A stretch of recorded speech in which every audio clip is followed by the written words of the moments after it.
서울가정법원 이혼 합의서에 도장이 막 찍히자마자 나는 펜 뚜껑을 닫고 자리에서 일어났다. 옷에 묻은 먼지를 툭툭 털어냈다. 전 남편 이준혁은 여전히 의자에 멍하니 앉아 있었다. 내가 왜 이렇게 순순히 동의했는지 아직도 이해가 안 되는 모양이었다.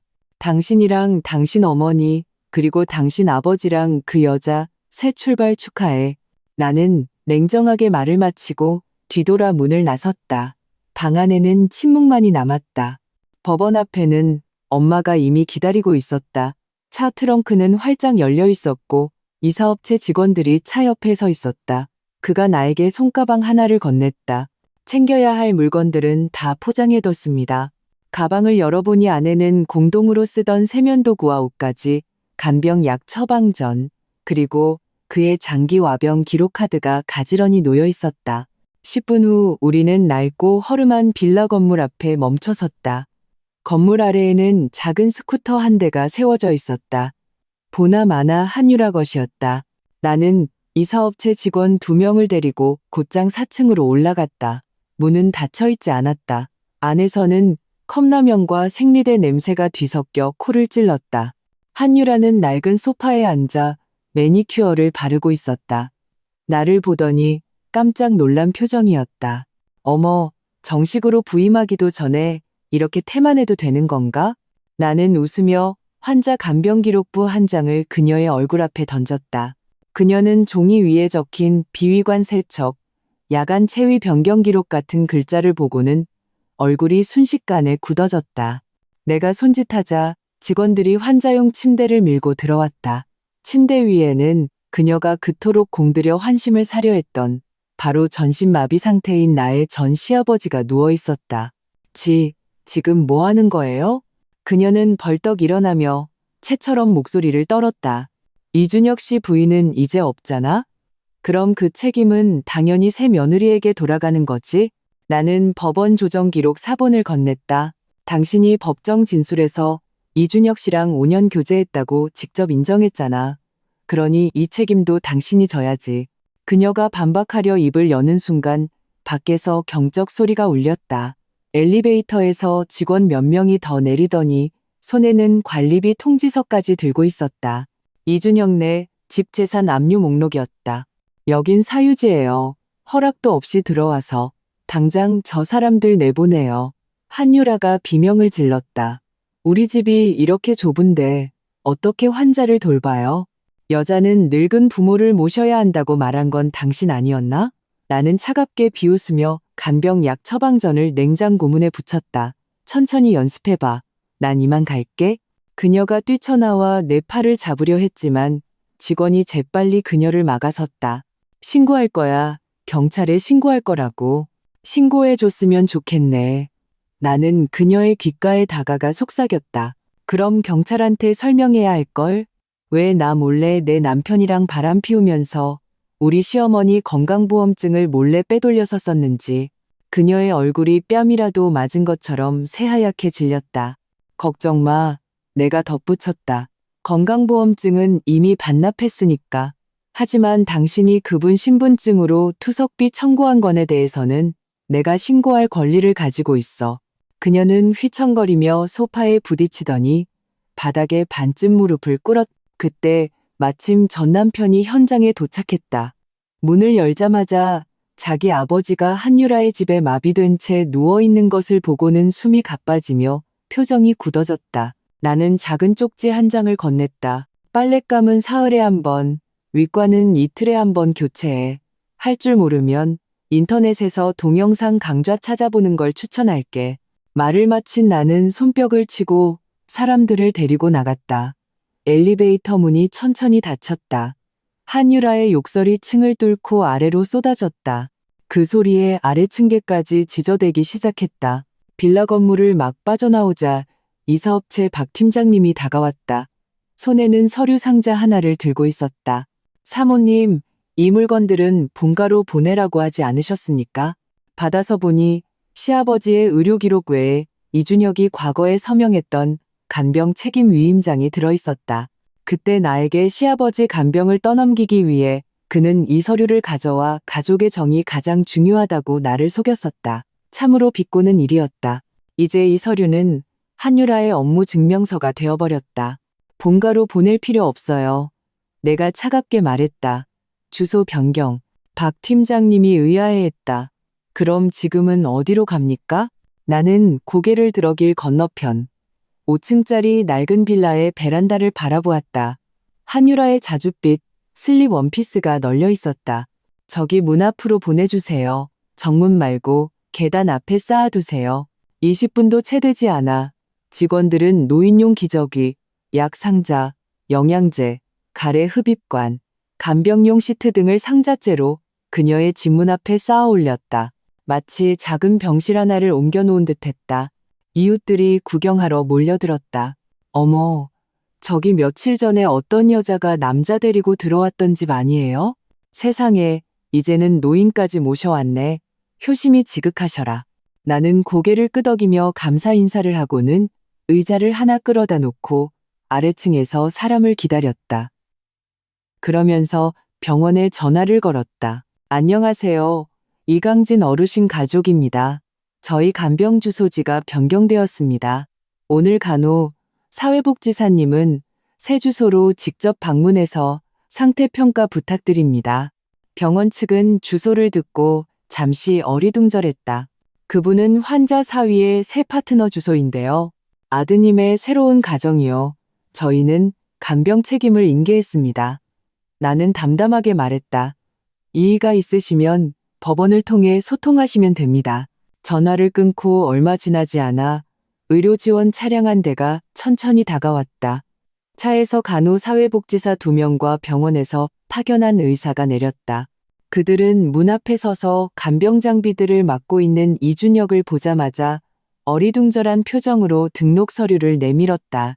이준혁 씨, 환자 간병 책임은 공식적으로 대개 가정으로 이관되었습니다. 기존 계획대로 환자 돌봄 평가를 시작하겠습니다. 잠깐만요. 저 서명한 적 없어요. 이건 저희가 준비한 게 아닙니다. 그가 다급하게 외쳤다. 나는 다가가서 그 간병 책임 위임장을 그의 가슴에 탁 던졌다. 거기 당신 서명, 날짜, 지문 다 찍혀 있잖아. 당신이 책임 넘기겠다고 해서 법원도 믿었고 나도 그냥 실행했을 뿐이야. 일부러 그런 거지. 나한테 복수하는 거잖아. 그가 소리쳤다. 나는 그를 똑바로 쳐다보며 말했다. 당신이 바람 피울 때는 이렇게 억울한 표정 아니었는데. 그때 한유라가 드디어 문을 열었다. 문 앞에 쌓인 의료 장비와 약품들을 보고는 얼굴이 새하얗게 질렸다. 누구 마음대로 이런 걸 보내요? 우리 집이 요양원이냐고요? 그녀가 울부짖었다. 나는 주머니에서 A사 용지 한 장을 꺼내 건넸다. 작년에 그녀가 직접 쓴 이강진 어르신 간병 의무 이행 각서였다. 위에는 간병 의무를 기꺼이 책임지겠다고 적혀 있었다. 이건 작년 3월에 당신이 자발적으로 쓴 거야. 법원에도 증거 자료로 제출했고 내가 또박또박 말했다. 당신이 이 집의 새 안주인이라고 입버릇처럼 말했잖아. 주변에서 구경하던 사람들 사이에서 참지 못한 웃음소리가 터져 나왔다. 어떤 사람은 핸드폰을 들어 동영상을 찍기도 했다. 한유라의 얼굴이 파랗게 하얗게 변하더니 몇 걸음 뒤로 물러섰다. 신고할 거야? 당신들 우리 집에 못 들어와. 좋아, 신고해. 나는 의료진을 향해 미소 지었다. 저희도 절차대로 하는 겁니다. 경찰더러 이 어르신 간병을 누가 책임져야 하는지 판단해달라고 하죠. 한유라는 완전히 얼어붙었다. 바닥에 널린 장비들과 집으로 들어와 등록하려는 병원 직원들을 보며 문턱에 주저앉고 말았다.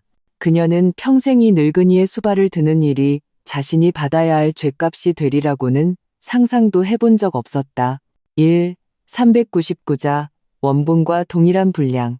제가 제안서를 확인했습니다. 다음 장의 내용은 미리 쓰지 않았습니다. 다음 날 아침 나는 서류 사본을 들고 강남구 주민센터를 찾아갔다. 이혼 전 나는 법률 상담을 통해 몰래 한 가지 사실을 확인해 두었다. 간병위임자가 서명할 능력이 있고 병원, 법원, 그리고 사회복지기관 세 곳의 날인이 있으면 간병 책임은 공식적으로 이전된다는 것이었다. 이제 모든 서류가 갖춰졌고 이곳에 서류를 등록하기만 하면 끝이었다. 저희 쪽에서 이강진 어르신 간병 주소지 이전 자료를 처리하고 기존 가족 구성원에게 확인 통지를 보내겠습니다. 사회복지사가 서류를 검토한 후 고개를 들어 나에게 물었다. 정말로 한유라 씨의 빌라로 이관하시는 게 맞습니까? 네. 나는 주소지와 함께 간병 스케줄표를 건넸다.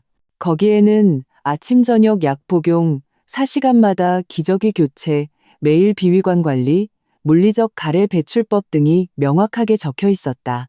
맨 아래에는 내가 추가한 한 줄의 문구가 있었다. 제3자 간병인 고용 불가. 사회복지사는 잠시 망설이더니 나를 한번 쳐다보고는 더 이상 아무것도 묻지 않았다. 점심때쯤 병원에서 전화가 왔다. 이준혁이 감정을 주체하지 못하고 병원에 와서 소란을 피우고 있다는 것이었다. 누군가 자기 가족을 함정에 빠뜨렸다고 주장한다며 저희가 모든 간병 위임 서류와 서명 기록을 확인했습니다. 절차상 전혀 문제가 없습니다. 병원의 답변은 단호했다. 법원에서 명령을 철회하지 않는 한 저희는 계속해서 절차에 따라 협조할 것입니다. 나는 알겠다고 대답하고는 또 다른 전화를 걸었다.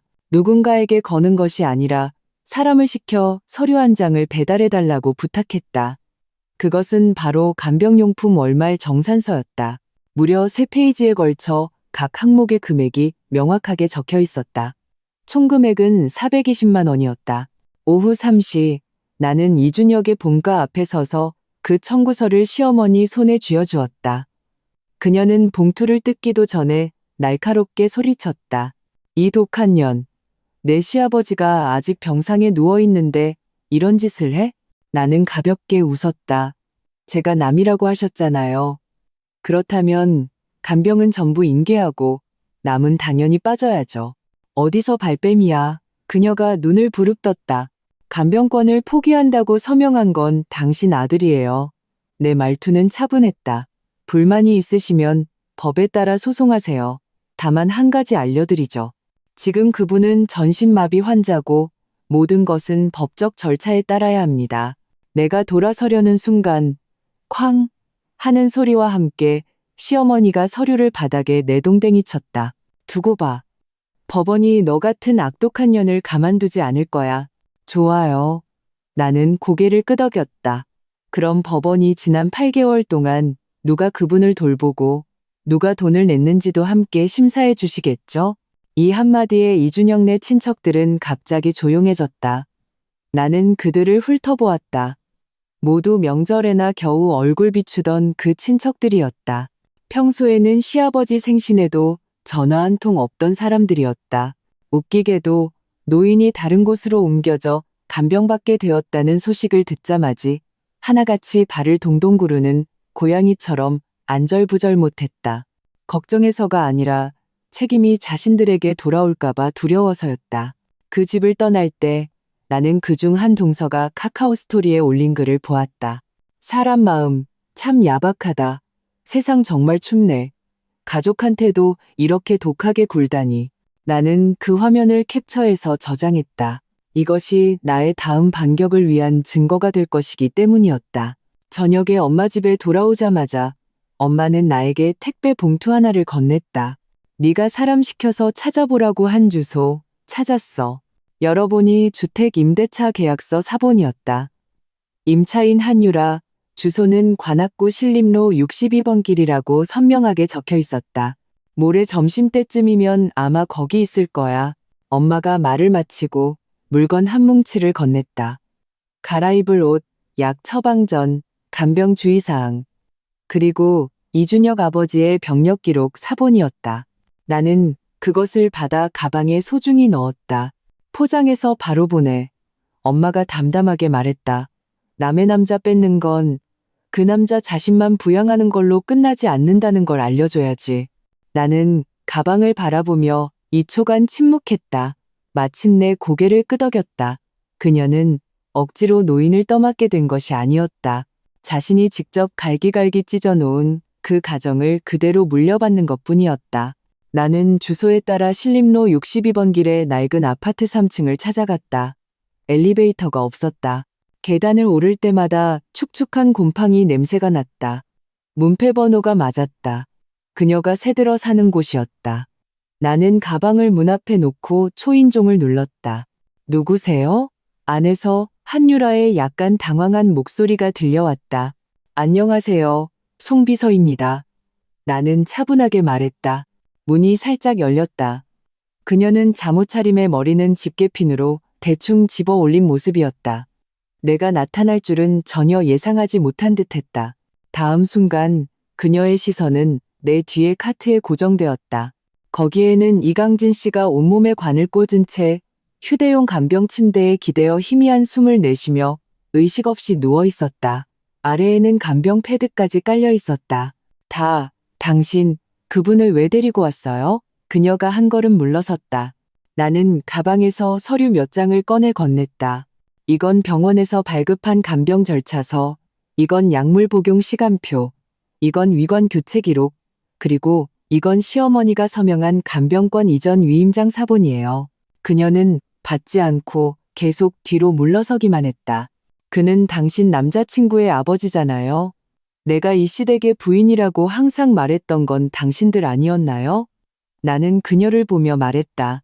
그럼 오늘부터 이 시댁 부인으로서의 의무를 좀 다해야죠.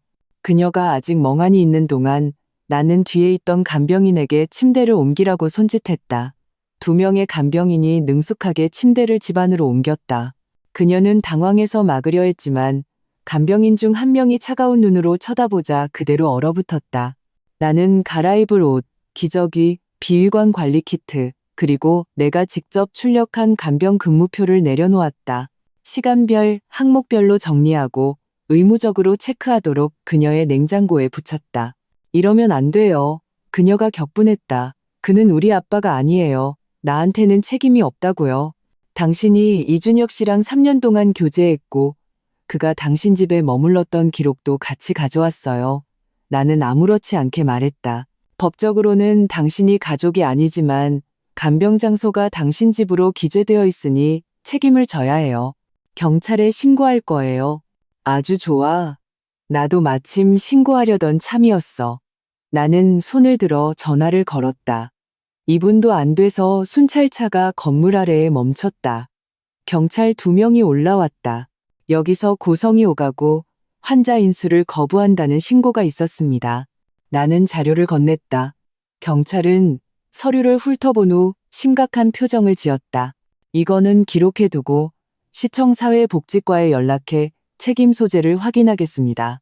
만약 간병이 중단되거나 환자에게 문제가 생길 경우 거주지의 관련자들은 초기 책임을 져야 합니다. 그녀의 얼굴이 순식간에 창백해지며 아무 말도 못했다. 나는 돌아서기 전에 그녀를 돌아보며 말했다. 이 시댁의 안주인이 되고 싶다면서요? 지금 기회를 줄게요. 내가 아래층으로 내려갈 때 햇살이 환하게 비쳤다. 나는 핸드폰을 열어 이준혁과의 카카오톡 대화창을 열었다.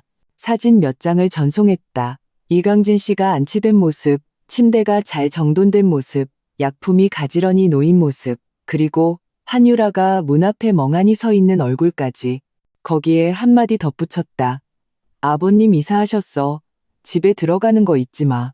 1분도 안 돼서 그에게서 전화가 걸려왔다. 목소리가 쉬어 있었다. 미쳤어? 내 아버지가 미치지 않았으면 나도 미치지 않아. 내 목소리는 뉴스 앵커처럼 안정적이었다. 그분이 쓰러지시기 전에 누구 말을 가장 믿었는지 잊었어? 그는 침묵했다. 맞다. 바로 당신이었다. 모든 위임 서류는 그분이 당신 말을 듣고 서명한 거야. 이제 사람도 그쪽으로 보냈으니 당신들이 인수할 차례야. 그의 목소리가 굳어졌다. 나한텐 돌볼 능력이 없어. 그럼 내 여자친구는 있겠지. 나는 전화를 끊고 서류 사본을 법원, 병원, 그리고 우리 엄마에게 전달했다. 엄마는 바로 답장했다. 다음 주에 간병 책임서 갱신하라고 알려주는 거 잊지 마. 갱신 안 하면 간병 중단으로 신고 처리해. 알았어. 나는 오케이라고 답했다. 그리고 이것은 시작에 불과했다. 나는 한유라가 일하는 곳에 보낼 자료도 준비해 두었다. 그녀가 요양센터 행정직으로 일한다고? 아주 좋아. 그럼 제가 간병이 엉망인 사진들을 익명으로 그녀의 상사에게 보내주면 되겠지. 이것은 그녀가 빼앗아 온 가정이다. 나는 그저 온전하게 되돌려줄 뿐이다. 집에 돌아온 지 몇 시간도 안 돼서 아래층 초인종이 울렸다. 인터폰으로 보니 역시 이준혁이었다. 그는 구겨진 티셔츠 차림에 머리는 엉망이었고 초조한 표정이었다. 문을 두드리며 소리쳤다. 문 열어. 아버지를 남한테 버리는 건 불법이야. 나는 인터폰 버튼을 눌렀다. 버린 게 아니라 내 여자친구 집에 보낸 거야. 네가 앞으로 그녀를 책임지겠다고 했잖아. 몇 초간의 침묵 끝에 그는 마침내 자신이 법정에서 책상을 치며 앞으로 제 인생은 제가 책임지겠습니다. 라고 했던 약속을 떠올린 모양이었다. 이렇게 복수하면 안 돼. 그가 분노에 차 소리쳤다. 나는 더 이상 말 섞기 싫었다. 가서 내 여자랑 상의해. 말이 끝나자마자 밖에서 경찰차 사이렌 소리가 들려왔다. 나는 깜짝 놀라 커튼을 열고 아래를 내려다봤다. 경찰차 2대와 시청 사회복지과에서 온 봉고차 1대가 이미 우리 집 앞에 서 있었다. 나는 즉시 아래층으로 내려갔다. 이건 내가 부른 게 아니에요. 이준혁은 경찰 옆에 서서 얼굴이 빨개진 채 손가락질을 했다. 바로 저 여자예요. 환자를 강제로 제 여자친구 집에 버렸어요. 저 여자가 책임져야 해요. 사회복지사가 그를 쳐다보며 손에 든 자료를 펼쳐 보였다. 당신은 이강진 씨의 아들이고 이건 아버님께서 직접 간병권을 이전한다고 서명하신 서류입니다. 이건 당신의 당시 진술 기록이고요. 간병 책임은 전적으로 당신이 지겠다고 약속하셨습니다. 법원에도 기록되어 있습니다. 하지만 저 여자는 날 함정에 빠뜨리려고. 경찰은 더 이상 들을 인내심이 없다는 듯 책임을 사회복지사에게 넘기고 차에 올라 떠났다. 사회복지사가 이준혁을 보며 미간을 찌푸렸다. 지금 당신에게는 2가지 선택지가 있습니다. 첫째, 당신들이 계속 제가 간병을 책임지며 아버님의 상태를 안정적으로 유지하는 것. 둘째, 간병을 계속할 수 없다면 법원에 부양 포기 신청을 제출하고 공공기관 입소를 기다리는 것. 하지만 그럴 경우 당신과 거주자 모두 간병 중단 기록이 남게 되며 이후 모든 비용은 당신 명의로 청구될 것이고 신용 등급에도 영향을 미칩니다. 그는 망치로 맞은 듯 멍하니 서 있었다. 나는 조용히 지켜봤다. 그때 멀리서 급한 발소리가 들려왔다.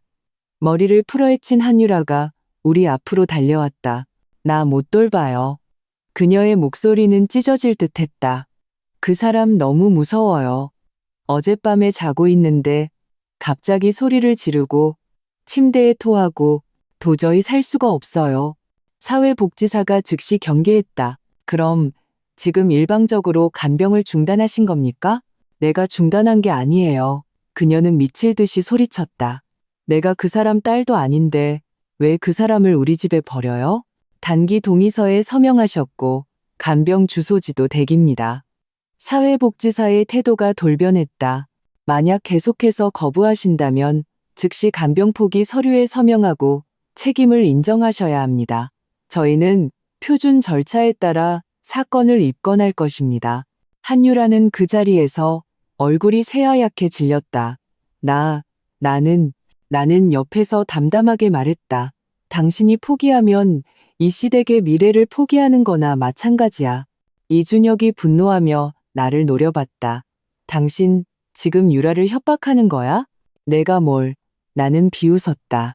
그녀가 이 시댁의 진짜 부인이라고 한 건 당신들 아니었어? 나는 당신들이 말한 대로 책임을 다 넘겨줬을 뿐이야. 사회복지사가 우리를 중단시켰다. 지금 환자를 다시 안치해야 합니다. 어디로 모실지 협의하세요. 그렇지 않으면 저희가 법원에 등기된 간병 주소지로 다시 모셔다 드릴 겁니다. 나는 즉시 서류를 내밀었다. 간병 주소지는 현재 관악구 신림로 62번길로 변경 없이 등기되어 있습니다. 유라가 동의 안 한다고요? 이준혁이 소리쳤다. 그럼 당신이 동의서에 서명하세요. 저희가 당신 집으로 모시겠습니다. 사회복지사가 냉정하게 응수했다. 이준혁은 순간 말을 잃었다. 한유라는 이미 바닥에 주저앉아 울고 있었다. 바로 그때 내 핸드폰이 울렸다. 병원에서 온 전화였다. 이강진 환자분 위관이 막혀서 즉시 내원하셔야 합니다. 보호자분은 즉시 병원으로 모시고 오세요. 나는 이준혁을 쳐다봤다. 그는 바람 빠진 풍선처럼 그대로 주저앉았다. 나는 집으로 들어가 엄마에게 전화를 걸었다. 엄마, 걔네들이 감당 못하면 먼저 나한테 빌 거라고 했지? 엄마가 웃었다. 지금 병원에 가서 그 사람을 예전 그곳으로 모셔. 그리고 2단계를 시작하는 거야. 알았어. 나는 전화를 끊고 차 키를 집어들었다. 이제 내가 나설 차례였다.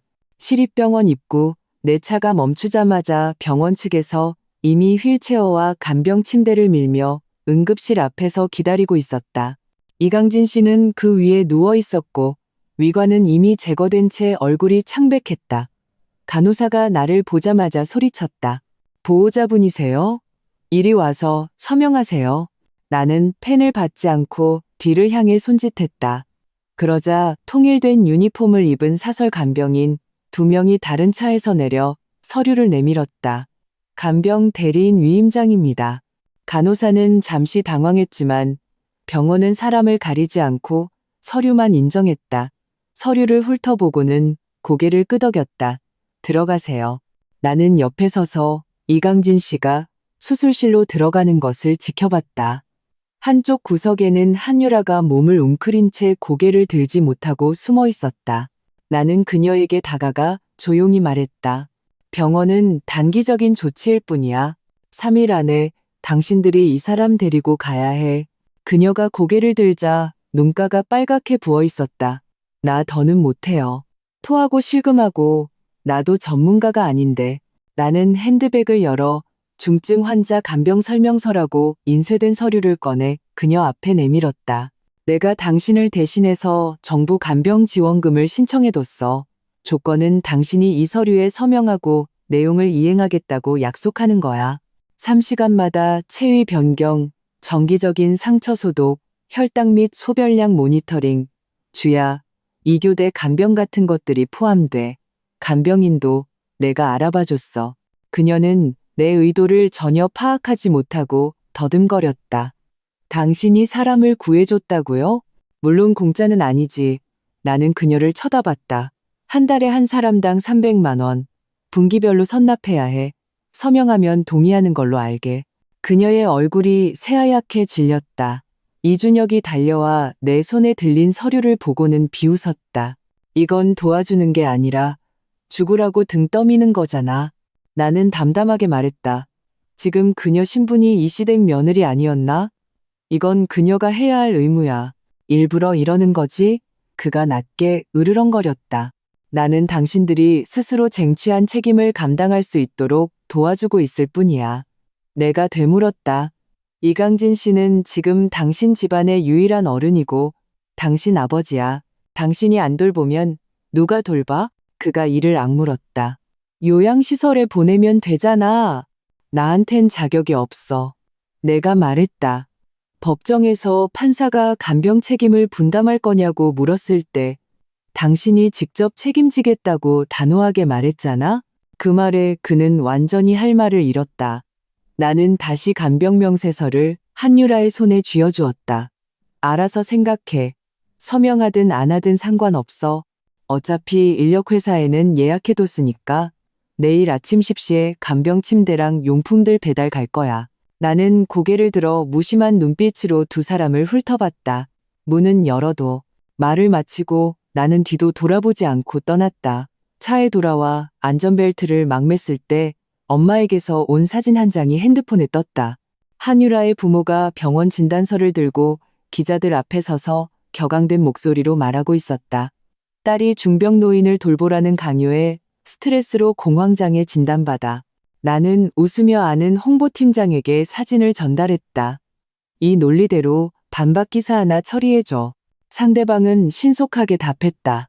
문제없어. 내일 아침 7시 전 플랫폼에 배포. 제목은 새 애인, 간병인 되다? 부동산 신흥 부자 며느리, 전처의 신의 한 수에 역공당해 나는 고개를 끄덕이며 시동을 걸었다. 차가 병원을 떠나기 전 나는 이준혁이 병원에서 뛰쳐나와 내 차를 향해 다급하게 쫓아오는 것을 언뜻 보았다.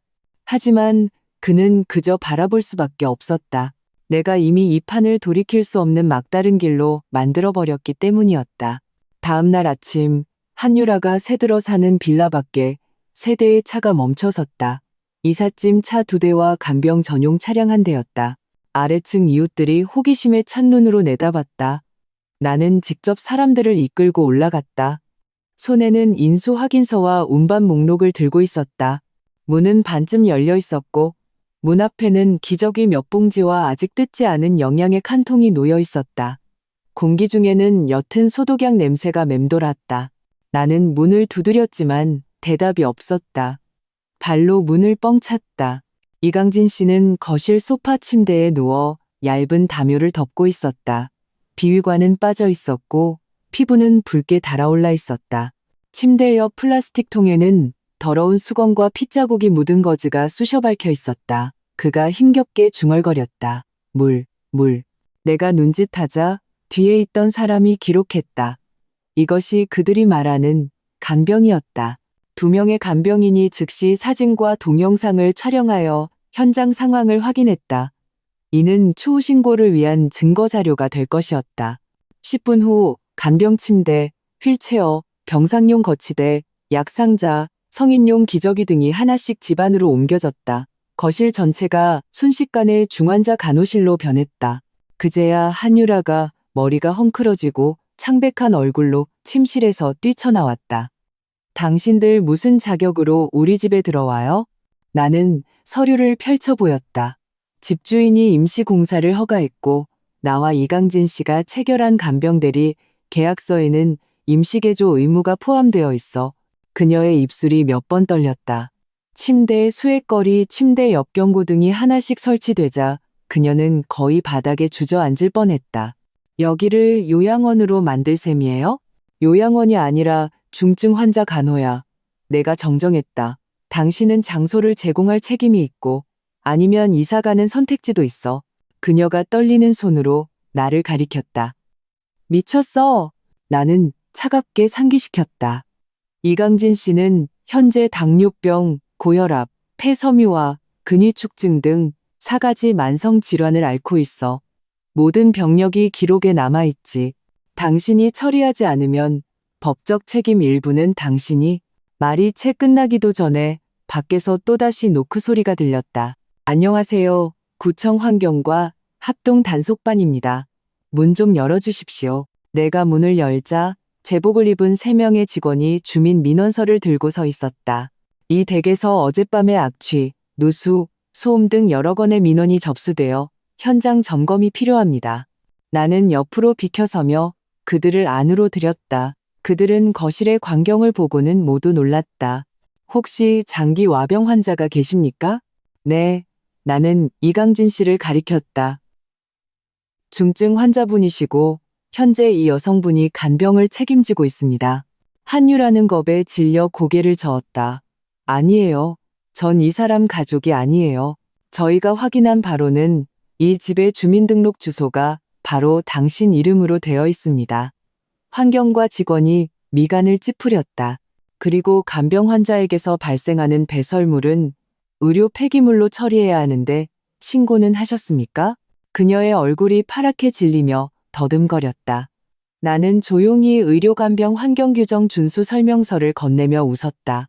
이건 제가 미리 그녀를 위해 준비한 거예요.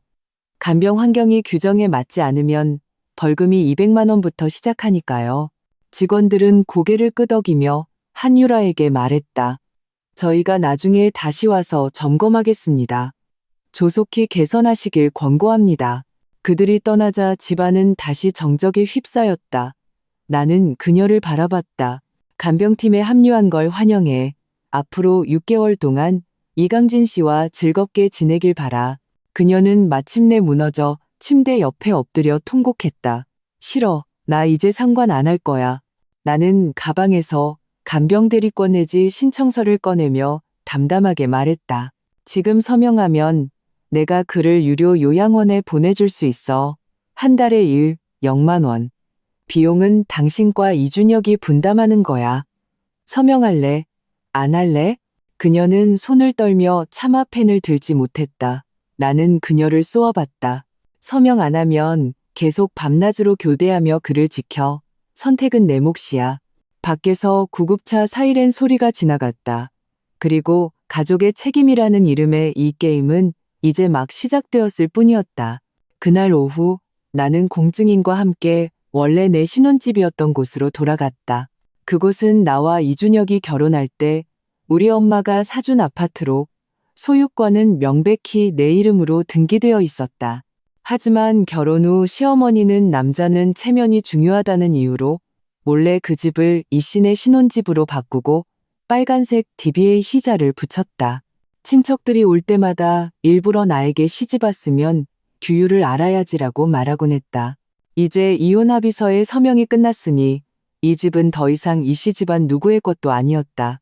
박 변호사님, 집안에 아무도 없는 거 맞죠? 나는 문 앞에 서서 옆에 있는 변호사에게 물었다. 그는 고개를 끄덕이며 미리 준비한 부동산 등기부등본을 꺼냈다. 주택 소유권은 이전되지 않았습니다. 의뢰인께서 온전한 처분권을 가지고 계십니다. 저희가 이미 퇴거 통지서를 발송했고 기한이 지났습니다. 내가 손짓하자 작업복을 입은 사람들이 상자, 청소도구, 자물쇠 교체 도구를 들고 물밀듯이 들어왔다. 집 안은 어수선하지 않았지만 곳곳에 시어머니의 흔적이 가득했다. 주방에는 그녀가 사온 건강냄비가 가득했고 냉장고에는 시누이가 가장 좋아하는 주스 상표가 붙어 있었다. 침실 침대에는 여전히 그녀가 바꾼 경사스러운 붉은색 침대 시트가 깔려 있었다.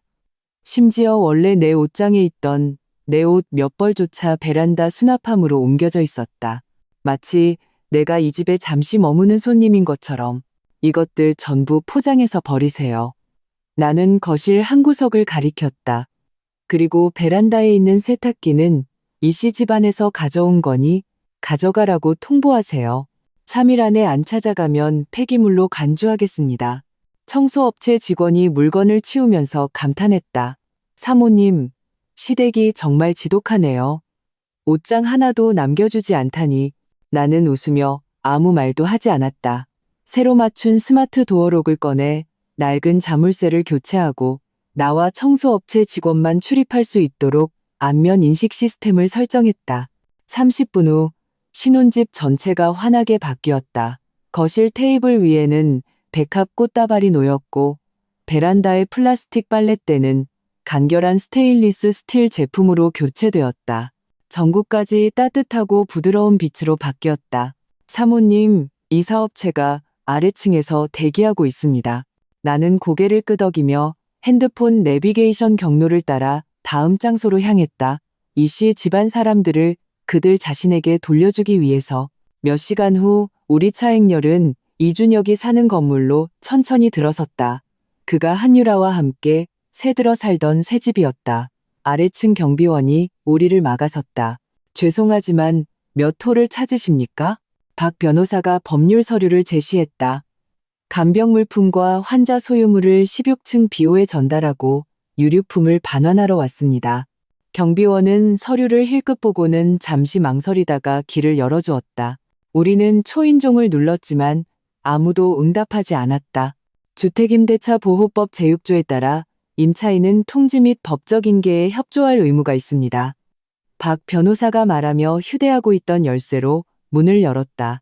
한유라가 자물쇠를 바꾸고는 이준혁이 나에게 남겨두었던 이 예비 열쇠를 잊은 모양이었다. 집안은 텅 비어 있었지만 먹다 남은 음식물 쓰레기, 흐트러진 이불, 그리고 문 앞에 미처 치우지 못한 배달 밀크티가 널려 있었다. 정말 빨리도 도망쳤군. 나는 차갑게 비웃었다. 들여놓으세요. 나는 뒤에 있던 직원들에게 명령했다. 5개의 큰 간병 장비 상자, 마비 환자용 매트리스 1개, 성인용 기저귀와 거즈 한 무더기가 모두 제자리로 돌아왔다. 마지막으로 나는 약 처방 전, 간병 기록, 인수 서류를 차례로 거실 테이블 위에 놓았다. 그 옆에는 빨간색 큰 종이 쪽지를 눌러 놓았다. 이 사람은 당신들 가족이니 잘 보살피시오. 옆에는 새 속옷 3벌, 체온계, 혈당 측정기, 그리고 4시간마다 체위 변경이라고 적힌 친절한 알림 카드도 놓아두었다. 막 문을 나서려는데 엘리베이터 문이 갑자기 열렸다. 이준혁이 채소 2봉지를 들고 막 집에 들어가려던 참이었다. 나를 보자 그의 얼굴이 순식간에 변했다. 당신이 왜 여기에? 물건 전해주러. 나는 아무렇지 않게 대답했다. 함부로 들어오지 마. 그가 집 안으로 뛰어들려 했지만 이사업체 직원에게 막혔다. 저희는 현재 법에 따라 간병 의무를 인계하는 중입니다. 업무를 방해하지 마십시오. 박 변호사의 어조는 평온했다. 그는 당황하며 나를 쳐다봤다. 이건 불법이야. 나는 담담하게 한마디 했다. 우리는 그냥 합의서대로 당신 아버지를 돌보는 것뿐이야. 불만이 있으면 간병 책임 재분배를 신청해. 그의 목을 대가 몇 번 움직였다. 집안의 병상과 거즈뭉치를 보고는 얼굴이 파랗게 질리며 목소리가 떨렸다. 유라는 이미 떠났어. 나는 눈썹을 치켜 올렸다. 그럼 더더욱 당신이 돌봐야겠네. 그의 몸이 휘청이며 거의 쓰러질 뻔했다. 나는 돌아서서 걸어가며 손을 흔들었다. 아, 맞다. 침대 옆 협탁에 소변 주머니랑 혈압 기록표도 있으니 서명하는 거 잊지 마. 문이 내 뒤에서 천천히 닫혔다. 그리고 이씨 집안이 마주해야 할 지옥은 이제 막 시작된 것이었다. 집에 돌아와 앉아서 물 한 모금 마시자마자 핸드폰이 미친 듯이 울리기 시작했다. 뉴스 알림도 SNS 메시지도 아니었다.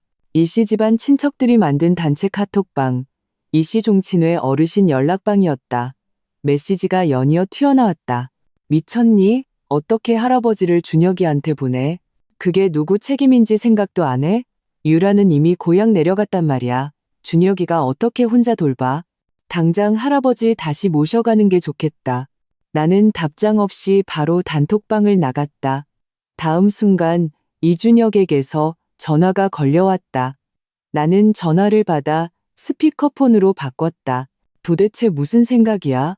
우리 아버지가 어떤 상태인데 나 혼자 어떻게 하라고. 나는 느긋하게 말했다. 합의서에 분명히 적혀 있잖아. 간병 책임은. 아, 참. 당신이 아버지를 돌보는 건 이씨 집안의 일이라고 했지. 난 이제 이씨 집안 사람을 제자리로 돌려보냈을 뿐이야. 그가 분노에 차 소리쳤다. 유라가 도망간 거 몰라? 지금 이 집엔 나 혼자뿐이라고. 그럼 조용하고 좋겠네. 내 목소리에는 아무런 감정도 실려있지 않았다. 너무 심하잖아. 아버지가 밥도 먹여드려야 하고 몸도 뒤집어드려야 하고 가래 흡입에 관교체까지 해야 하는 거 뻔히 알면서. 그래서 내가 특별히 최신 장비 세트랑 간병일지, 알림카드까지 다 사줬잖아. 당신도 봤지? 모든 게 완벽하게 갖춰져 있다고. 나는 침착하게 대답했다. 그는 잠시 할 말을 잃었다. 나는 말을 이었다. 이씨댁 며느리 자리는 다른 사람에게 줬지만 이씨 집안의 간병 책임은 당신이 벗어날 수 없어. 전화기 저편에서 몇 초간의 침묵이 흘렀다. 그리고 그는 격분하여 소리쳤다. 만약 아버지를 다시 데려가지 않으면 유기죄로 고소할 거야. 나는 웃었다. 먼저 변호사한테 물어봐.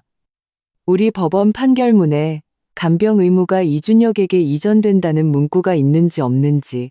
전화기 저편은 완전한 정적에 휩싸였다. 나는 전화를 끊고 더 이상 상대하지 않았다. 몇 분 후 박 변호사에게서 전화가 왔다. 이씨 집안에서 연락이 오기 시작했습니다. 간병 책임 분담을 다시 협상하고 싶다네요. 저는 이미 공문을 준비해뒀습니다. 만약 그들이 비용 부담을 거부하면 법원에 강제 집행을 신청할 수 있습니다. 나는 고개를 끄덕이며 덧붙였다. 만약 그들이 계속해서 저에게 다시 모셔가라고 압박하면 권리 침해와 스토킹으로 맞고서 준비하세요. 알겠습니다. 박 변호사는 잠시 말을 멈췄다가 다시 물었다. 그런데 한유라 씨는 연락이 두절됐습니다. 제가 사람을 시켜서 행방을 알아볼까요? 나는 입꼬리를 올렸다.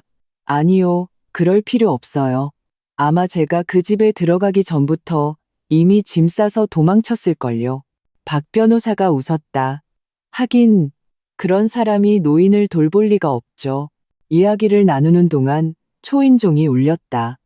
문으로 가보니 앳된 얼굴의 여학생이 서 있었다.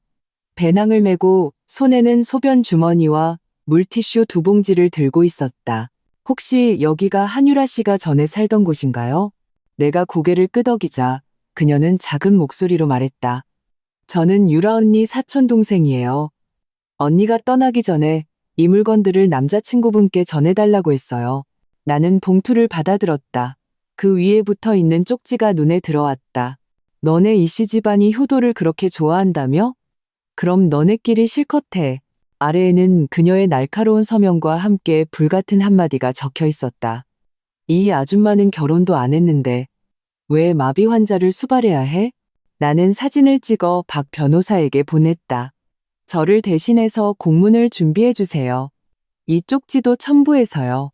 알겠습니다. 어떻게 써야 할지 알겠네요. 전화기 저편에서 박 변호사가 즐겁게 웃었다. 밤 10시 반, 이씨 집안 단톡방이 다시 불타올랐다. 이번에는 이준혁의 고모가 나섰다. 예, 좀 진정하렴. 이런 일은 다 같이 앉아서 차분하게 이야기해야지. 나는 그룹 채팅에 음성 메시지를 하나 남겼다. 이야기는 이미 끝났습니다. 당신들 조카 이준혁과 그의 어머니, 그리고 아버지가 직접 서명한 간병 합의서입니다. 이제부터 실행에 들어갈 뿐이에요. 단톡방은 순식간에 조용해졌다. 이어서 낯선 집 전화번호로 전화가 걸려왔다. 이씨 집안에서 가장 연장자인 둘째 큰아버지였다. 얘야, 준혁이가 네게 잘못한 건 우리도 안다. 하지만 시아버지는 어른이시잖니. 지금은 움직이지 못하신다고 해도 이렇게 버리는 건 아니지. 내 목소리는 여전히 부드러웠다. 둘째 큰아버님, 만약 원하신다면 간병 책임을 조정해서 아버님을 큰아버님 댁으로 모실 수도 있습니다. 전화기 저편은 잠시 말을 잇지 못하더니 황급히 둘러댔다. 아이고, 우리 집은 공간이 부족해서 게다가 나도 나이가 많아서 나는 말을 끊었다. 그럼 수고롭게 해드리지 않겠습니다. 안녕히 주무세요. 전화를 끊고 나는 방금 받은 간병용품들을 종류별로 정리해 놓았다. 내일 아침에 다시 보내기 위해서였다. 한편 이준혁의 집은 불이 환하게 켜져 있었다.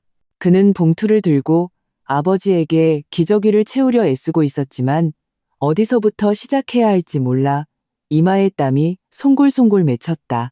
침대에 누운 시아버지는 이미 3번이나 물을 달라고 외쳤고 방 안의 온도계는 38.5도를 가리키며 붉은 불빛을 깜빡이고 있었다. 그는 간병인을 부르려고 전화를 걸었지만 자신의 은행 계좌가 방금 법원에 의해 강제 동결되어 이전 의료비 미납금을 지불하는데 사용되었다는 사실을 발견했다. 이씨 집안의 가족의 반격은 이제 막 시작되었을 뿐이었다. 다음 날 아셔 아래층의 택배차가 멈추자마자 나는 미리 준비해둔 상자를 들고 어제 받은 간병용품들을 다시 포장했다. 새로 산 기저귀, 욕창 방지 매트, 서랍자, 투약용 주사기까지 함께 상자에 넣었다. 나는 수취인 주소를 서울시 영등포구 영춘로 217번지 이준혁 현 거주지라고 쓰고 발신인에는 내 이름을 또박또박 적었다. 택배 기사님이 상자를 옮기면서 중얼거렸다. 이건 꼭 병원 장비 같네요. 안에 뭐가 들었나요? 효심이요. 내가 대답했다. 오전 10시 이씨 집안 본가문 앞에 제복을 입은 3명의 집행관이 나타났다. 그들은 법원에서 발부한 공식 집행 명령서를 들고 이씨 집안이 왜 판결을 위반하고 악의적으로 간병 책임을 회피하는지 해명하라고 요구했다. 문이 열리자 시어머니는 분노로 얼굴이 하얗게 질려 있었다. 그녀는 반박하려 했다. 이건 그 애가 일부러 꾸민 짓이에요. 유라를 쫓아내고 이제는 우리 아들한테 짐을 떠넘기려고 해요. 너무 비인간적이에요. 집행관이 한마디로 말을 끊었다. 이것은 이준혁 씨가 서명한 책임서입니다. 법원의 날인이 찍혔고 법적 효력이 발생했습니다. 이행하지 않을 경우 저희는 간병 대상자를 강제로 인수하거나 제3자 간병기관에 위탁하고 관련 계좌를 동결할 권한이 있습니다. 이준혁은 집안에서 얼굴이 파랗게 질려 소리치고 싶었지만 목소리가 나오지 않았다. 그리고 그 시각 나는 도심의 새 사무실에 앉아 있었다. 커피가 식기도 전에 동료가 문을 열고 들어왔다. 이씨 집안 사람들이 방금 홍보팀으로 전화를 3통이나 했어요. 조용히 합의하고 싶다는데 변호사님께 전달할까요? 나는 고개를 끄덕였다. 박 변호사님께 직접 연락하라고 하세요. 저는 모든 소통에서 빼주시고요. 동료는 조금 걱정스러워했다. 하지만 저쪽에서 벌써 소문을 내기 시작했어요. 부장님이 증오심에 불타 복수하는 거고 이씨 집안을 망하게 하려는 거라고요. 그들이 망하든 말든 내 알 바 아니에요. 나는 간병비 영수증 한 뭉치를 서류 봉투에 넣었다. 하지만 시아버지는 분명히 그들 가족이죠. 버릴 수는 없을 거예요. 바로 그때 핸드폰에 메시지 하나가 떴다. 박 변호사가 보낸 사진이었다. 한유라가 올린 인스타그램 스토리였다. 이미 부산에 도착해 있었다. 내 알바 아님, 효도하고 싶은 사람이 알아서 하라지. 나 좀 그만 괴롭혀. 아래에는 바다를 배경으로 찍은 셀카와 함께 짐을 가득 실은 버스가 뒤에 보였다. 나는 그 사진을 동료에게 전달했다. 집행기관에 보내주세요. 간병 거부 증거 자료로요. 알겠습니다. 그는 즉시 처리했다. 오후 2시 법원에서 2번째 공식 통지서가 발송되었다. 만약 이준혁이나 그의 어머니가 3일 내에 1차 간병 비용을 지불하지 않으면 그의 서울시 아파트와 일부 투자 지분을 압류하여 지급 준비금으로 사용하겠다는 내용이었다. 이준혁은 완전히 무너져 우리 집 앞에 와서 나를 막아섰다. 문을 열자 그는 머리가 헝클어지고 양복 단추도 제대로 채우지 않은 채 눈가가 붉어져 있었다. 제발, 제발 아버지를 다시 데려가줘. 나는 그의 말을 끊었다. 내 엄마는 몇 년 동안 나를 욕했고 마지막에는 내가 재산을 노린다고 누명까지 씌웠어. 너는 그 여자를 집에 데려와서 나를 없는 사람 취급했지. 아버지가 쓰러지신 후에는 모든 간병을 나한테 떠넘겼고 이제 법원이 그 책임을 너에게 돌려줬는데 감당하기 싫다고 떼를 쓰는 거야? 그가 낮은 목소리로 소리쳤다. 내가 마비 환자를 어떻게 돌봐? 난 이제 겨우 37살인데 이 모든 걸 짊어져야 한다고. 나는 웃었다. 그럼 이제 알겠네. 내가 겨우 30살에 내 아버지 대소변을 받아내라고 강요당하고 내 엄마한테 불효한 며느리라고 욕먹었을 때 어떤 기분이었는지. 그는 얼어붙었다. 나는 당시 법원 판결문 사본을 꺼내 보였다. 너희가 그랬지. 이 집은 너희 이씨 집안 거고 나는 남이라고. 이제 너희 집안 어른은 네가 책임져. 그게 하늘의 이치야. 그는 아무 말도 하지 못했다. 아, 그리고 그 이혼 합의서 기억나? 이혼 후 서로의 생활에 간섭하지 않는다는 조항. 너는 이미 그걸 위반했어. 그는 한 걸음 물러섰다. 마치 지금의 내가 법의 편에 서 있는 예전처럼 마음대로 때리고 욕하던 그 며느리가 아니라는 사실을 이제야 깨달은 듯했다. 나는 조용히 덧붙였다. 한 번 더 찾아오면 주거침입으로 바로 고소할 거야. 그의 얼굴이 하얗게 질리더니 비참하게 돌아서서 떠났다. 저녁 무렵 박 변호사에게서 최종 보고서가 도착했다. 시어머니는 극심한 정신적 스트레스로 입원 관찰 중이며 이준혁은 제3자 기관에 간병을 위탁했다. 계약 기간은 1년부터 시작하며 비용은 연간 2억 원에 달했다. 그리고 한유라는 이씨 집안 사람들의 인생에서 완전히 사라졌다. 나는 핸드폰을 끄고 옥상으로 올라갔다. 하늘에는 저녁 노을이 화려하게 펼쳐져 있었고 구름은 불타는 듯이 움직였다. 나는 바람을 향해 조용히 속삭였다. 오늘부터 내 인생은 깨끗해졌다. câu chuyện thứ hai, 남자친구의 여동생이 네이트판에 글을 올렸다. 언니들, 약혼식 날 오빠가 우리 신혼자금으로 쓰라고 3천만 원을 줬는데 오빠 여자친구가 엄청 화를 내요. 어떻게 해야 하죠? 논란의 여지가 다분한 주제는 순식간에 인터넷을 달궜다. 사람들은 아직 결혼도 안 한 내가 남의 지갑 사정에 간섭한다며 뜨겁게 비난했다. 오빠 돈을 오빠가 누구한테 주든 무슨 상관? 여자친구지, 아내는 아니잖아. 오지랖 넓네. 주파날 튕기는 소리가 여기까지 들린다. 오빠 돈이지, 여자친구 돈 쓰는 것도 아닌데? 가족한테 돈 주는 게 뭐 어때서? 헐, 오빠 여자친구 완전 계산적이네. 당장 헤어져. 이 글은 심지어 팔로워 수만 명의 육아 블로거에게 공유되면서 순식간에 커뮤니티 인기 글 3위 안에 들었다. 냄새를 맡은 네티즌들은 남자친구 여동생의 다른 글들을 따라가며 나를 찾아냈다. 정의의 사도를 자처하는 네티즌들은 모두 내 SNS로 몰려와 나를 비웃고 성희롱하며 허위 사실을 유포했다. 사이버 불링은 상상을 초월했다. 내 신상이 털렸다. 핸드폰에는 끊임없이 폭탄 문자가 쏟아졌고 열어보면 온통 욕설투성이었다. 그들은 나에 대한 루머를 사진으로 만들어 내가 사는 도시에 순식간에 퍼뜨렸다. 나는 그때서야 내가 낙태를 했고 상간녀였으며 사장과 잤고 친구의 남편을 뺏었다는 사실을 알게 되었다. 그뿐만 아니라 나는 조건 만남을 하는 여자였다.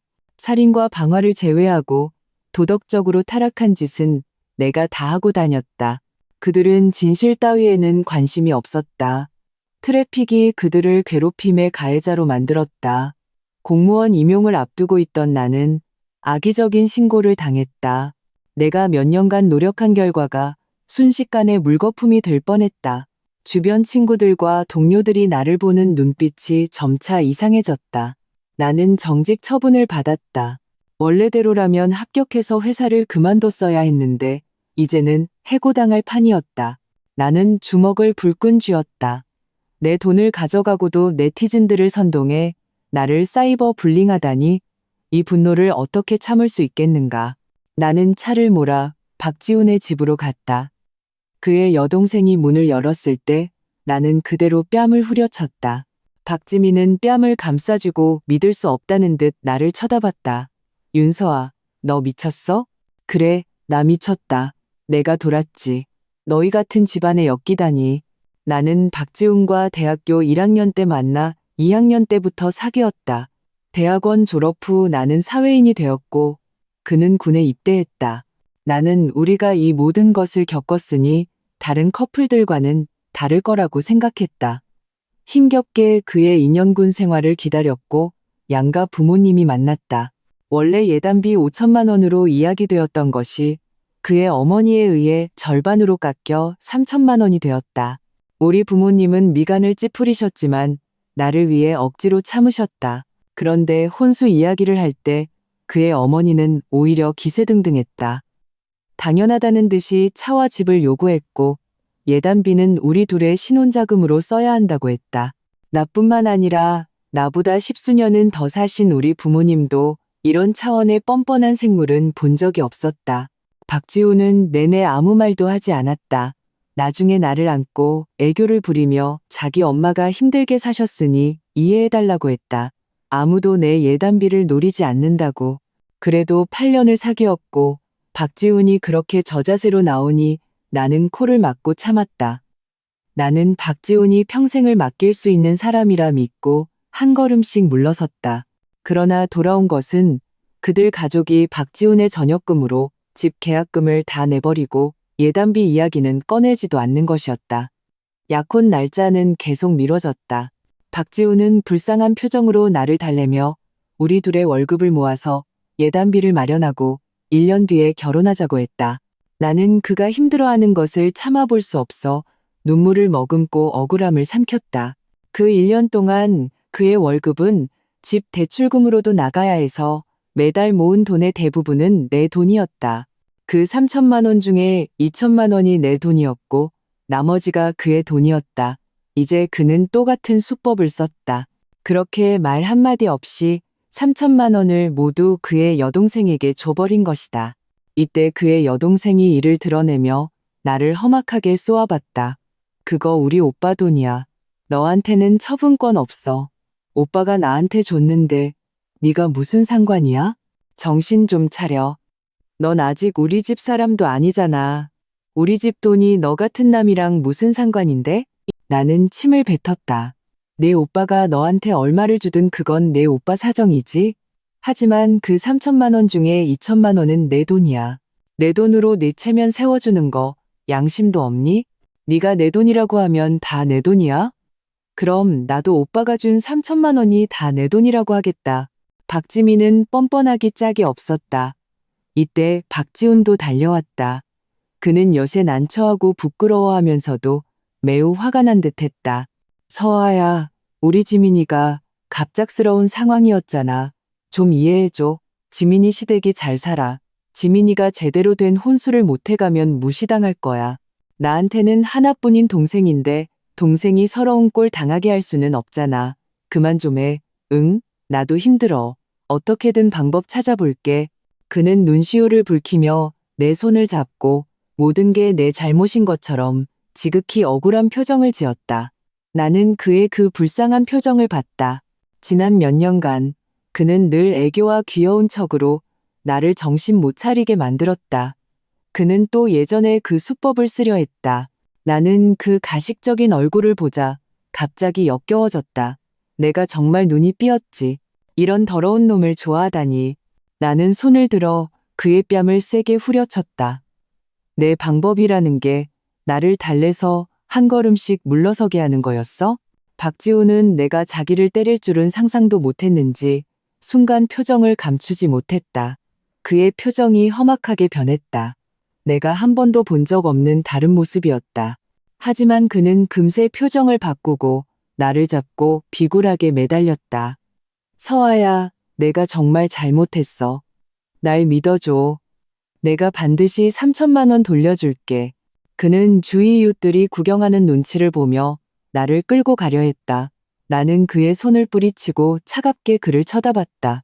박지훈, 이게 3천만 원 문제라고 생각해? 우리가 8년을 사귀었으니 네가 나를 이렇게 함부로 대하고 존중하지 않아도 된다고 생각한다면 우리 헤어져. 박지훈은 눈에 띄게 당황했다. 그는 내 소매를 잡고 허둥지둥 해명했다. 안 돼. 헤어지면 안 돼. 서아야, 다음엔 안 그럴게. 내가 대학교 다닐 때 학비 전부 지민이가 아르바이트해서 벌어준 거야. 내가 정말 동생을 외면할 수가 없어. 지민이 시댁이 부자란 말이야. 내가 지민이를 무시당하게 할 수는 없어. 우리는 천천히 다시 모으면 되잖아. 넌 참 계산적이네. 나 하나만 잡아서 실컷 우려먹는구나. 내가 호구야? 내 동생 서러운 건 싫고 내가 서러운 건 괜찮고? 나는 차갑게 웃었다. 서아야, 나는 너를 내 사람이라고 생각했어. 지민이는 시집 가면 남의 집 사람이지만 우리는 한 가족이잖아. 이게 정말 마지막이야. 앞으로는 너한테만 잘할게. 나는 질렸다. 맨날 똑같은 말뿐 진심이 하나도 없었다. 내일 아침 9시까지 내 돈 2천만 원 입금해. 그렇지 않으면 나는 그 뻔뻔한 남매를 차갑게 쏘아보고는 뒤도 돌아보지 않고 떠났다. 밖에서 바람을 쐬니 속이 후련했다. 지난 몇 년간 박지훈과 함께하면서 정이 없었다면 거짓말이다.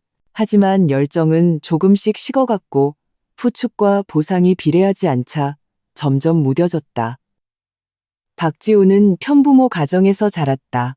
그의 어머니는 영리하고 능력 있었지만 강압적이기도 했다. 그러니 그를 대학원까지 보낼 수 있었을 것이다.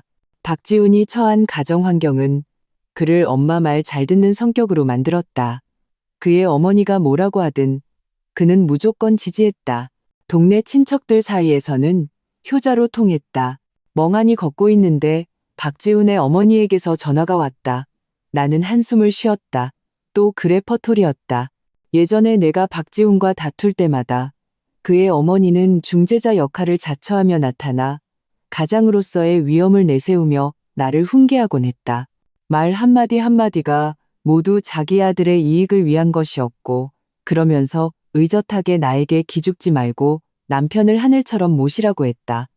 나는 바로 전화를 끊었다. 하지만 그는 끈질기게 계속 전화를 걸어왔다. 인내심이 대단했다. 나는 전화를 받았다.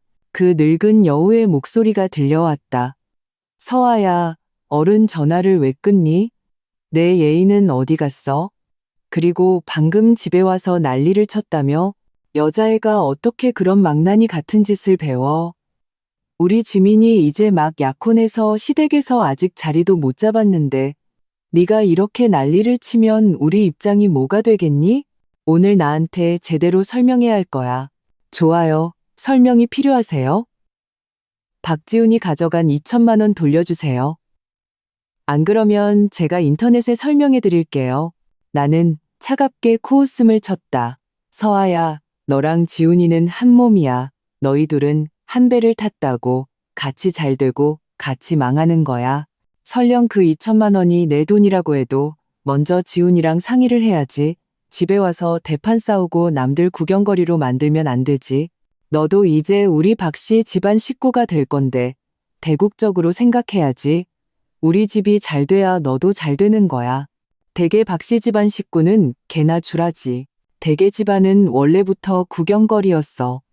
약혼녀 예금을 빼돌려 여동생 시집 보내는 짓은 대개 집안이나 하는 짓이지. 그런 짓을 하고도 남들 비웃는 게 무서워? 에이, 창녀짓하고도 열려문 세우려 드네. 예전에는 그가 박지훈의 엄마라는 생각에 머리 아픈 걸 참고 그의 헛소리를 들어줬다. 이제 그는 뭐라도 되는가? 할머니는 격분했다. 윤서아, 내 집에서는 그렇게 가르치디? 예의라고는 하나도 모르고 너 같은 애를 누가 며느리로 들이겠어? 우리 지훈이가 너를 좋아하니까 망정이지. 너희가 사귄 지 오래된 정을 봐서 내가 너한테 좋은 얼굴 보여주는 줄 알아. 계속 이렇게 말 안 들으면 우리 집에 들어올 생각도 마. 지훈이한테 너랑 헤어지라고 할 거야. 누가 결혼하고 싶대요?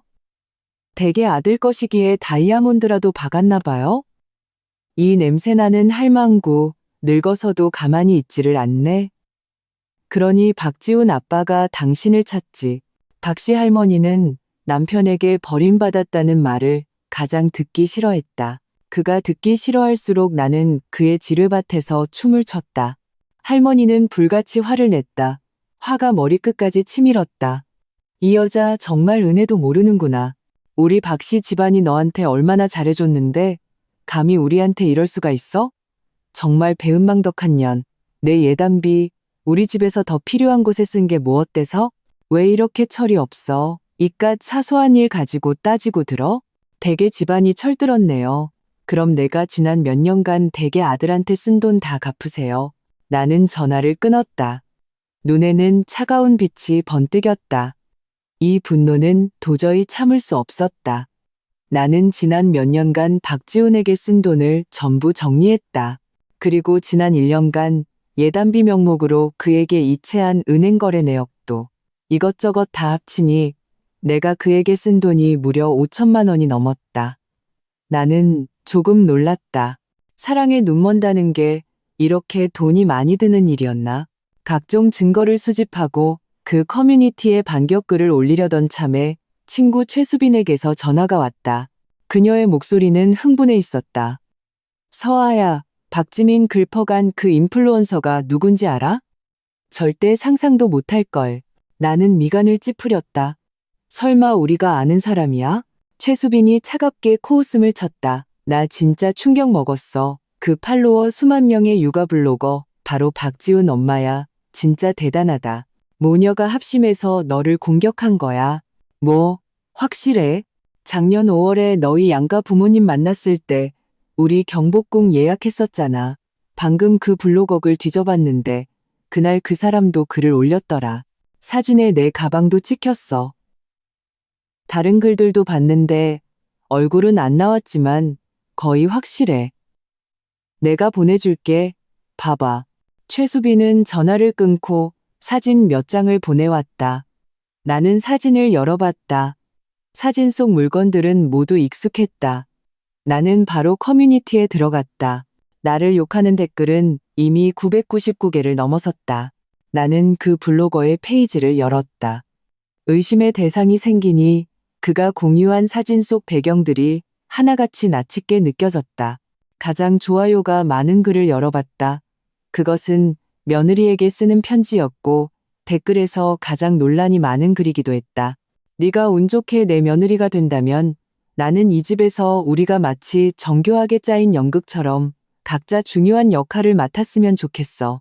그리고 나는 너의 시어머니로서 마치 그 무대 뒤의 감독처럼 그게 흐름을 이끌어갈 거야. 내 며느리인 너는 마치 새로 들어온 여주인공처럼 이 무대에서 어떻게 빛나야 하는지 배워야 해. 첫째, 너는 집이 우리 공동의 무대이고 나는 경험 많은 선배 배우라는 것을 알아야 해. 그러니 네가 부엌에서 바쁠 때 이것이 단순히 한 끼 식사를 위한 것이 아니라 너의 재능과 가정에 대한 사랑을 보여주는 것이라고 생각해봐. 기억해, 매번 요리할 때마다 그것은 너의 가치를 증명할 기회야. 둘째, 네가 내 아들과 다툴 때 한 걸음 물러서서 내가 어떻게 이 집에서 화목을 유지했는지 생각해봐. 때로는 부드러운 말 한마디, 이해의 눈빛 하나가 모든 오해를 풀 수 있어. 기억해, 지혜와 부드러움이 우리 여성의 가장 강력한 무기야. 나는 토할 뻔했다. 댓글을 대충 훑어보니 가장 좋아요가 많은 댓글은 당신 며느리가 되면 삼생의 행운이라는 것이었다. 블로거는 감사합니다 라고 답글까지 달았다. 댓글의 절반은 비웃음이었고 절반은 칭찬이었다. 일부 엄마 계정들은 그 블로거를 지지하며 나섰다. 나는 다른 글들도 훑어봤다. 그는 대략 1년 전부터 고부관계 블로거로 전환한 듯했다.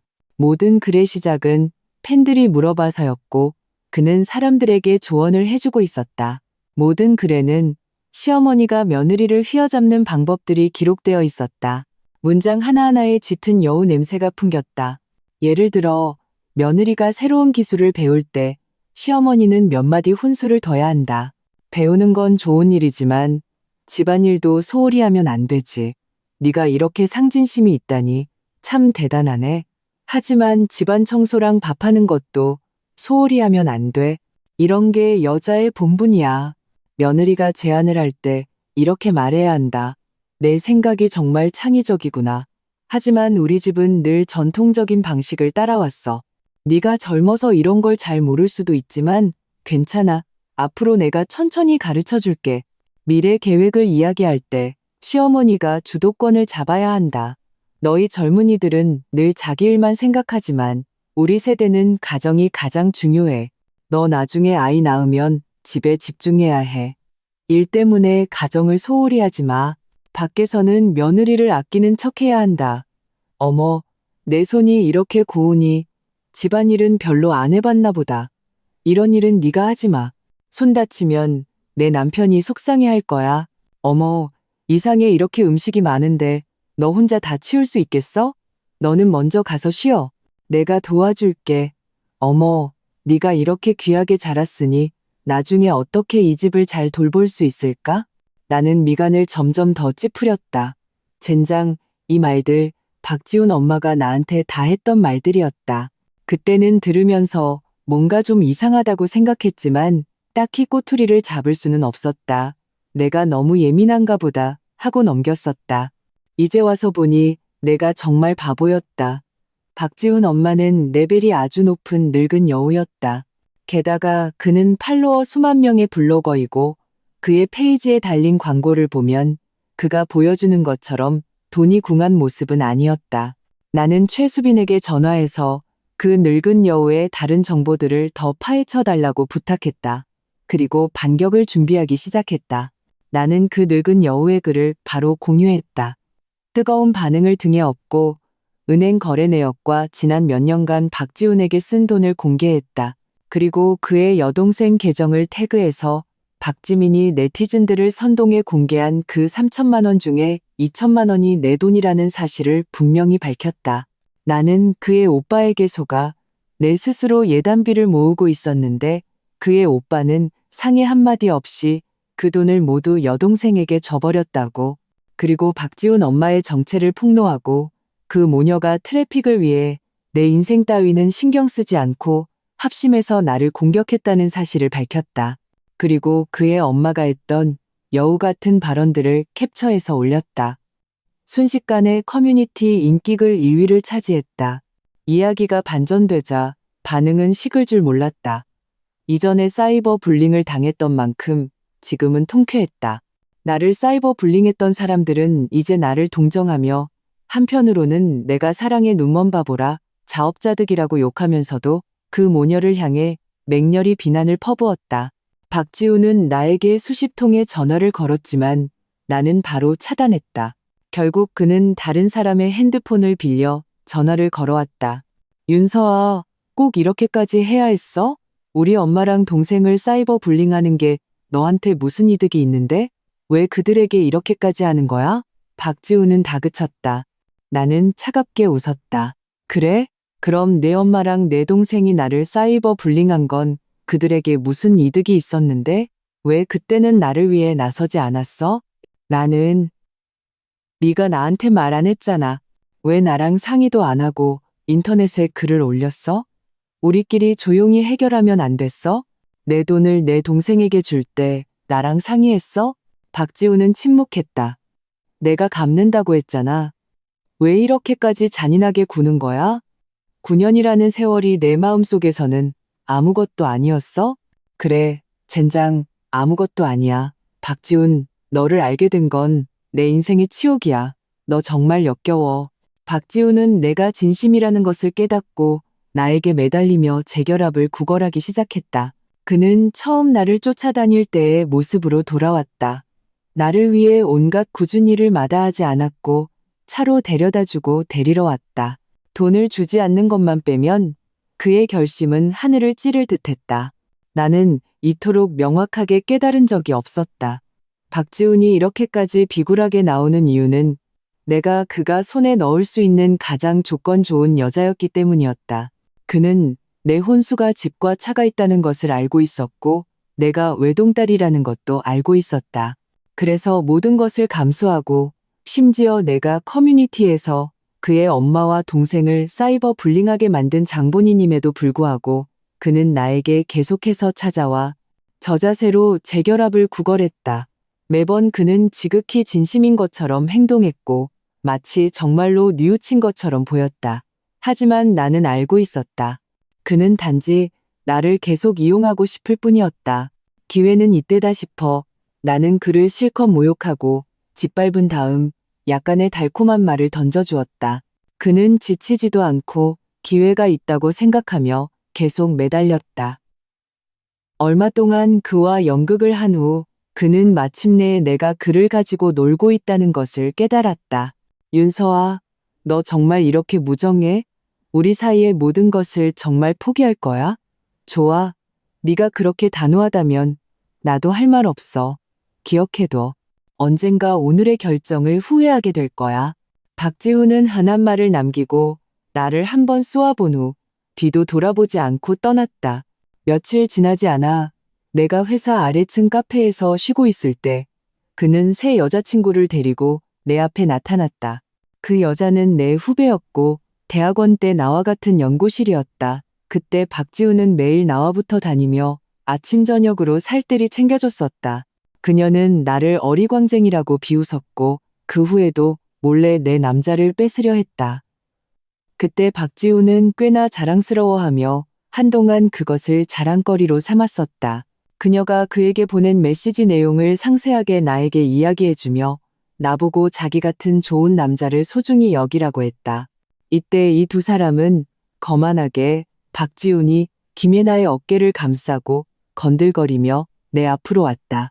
아직도 이런 싸구려 아메리카노 마시네? 다른 건 왜 안 시켜? 비싸서? 너 정말 돈 몇 푼 때문에 우리 9년의 감정도 버렸구나. 김예나도 가세했다. 윤 선배, 지훈 오빠랑 헤어졌다는 소식 들었어요. 저 정말 기뻐요. 저 지훈 오빠 너무 사랑하거든요. 정말 감사해요. 덕분에 지훈 오빠가 제 것이 될 수 있었어요. 마시고 싶은 거 있으세요? 오늘은 제가 살게요. 마음껏 주문하세요. 평소처럼 아끼지 않아도 돼요. 나는 김예나를 쳐다봤다. 너 같은 더러운 게 감히 사랑을 노네? 내가 버린 쓰레기 주워놓고 보물인 양구네. 쯧쯧. 이 커피는 내가 사줄게. 나는 박지훈을 향했다.